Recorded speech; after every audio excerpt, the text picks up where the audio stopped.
Magandang araw, mga boss amo. Meron tayong isang mystery visitor. Siya lang naman ang nagbukas ng pinto sa supero tungkol sa Philippine Forest Dog. Dala din niya si Malaya, isang 2-year-old Philippine Forest Dog. Isinabak na siya sa 2023 introductory show na ginanap sa Araneta. Nakakuha lang naman siya ng excellent na rating. Excited na makita ng aking mystery visitor, si Pangarap.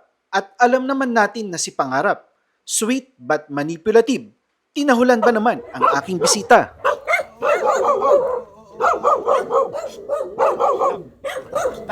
Ipinakita ko din sina Asmus at Diwata. Hinawakan niya ang lahat ng mga forest dogs ko. Yung hawak na parang pang dog show. Tiningnan din niya kung may faults. Nagandahan siya kay Pangarap, ngunit nagulat siya sa laki nito. Maganda din daw si Diwata, ngunit ang nakabihag ng kanyang paningin ay si Asmus. Nililiwanag niya na hindi siya judge ng dog show, ngunit kung may pagkakataon, baka daw pwede isabak si Asmus sa dog show?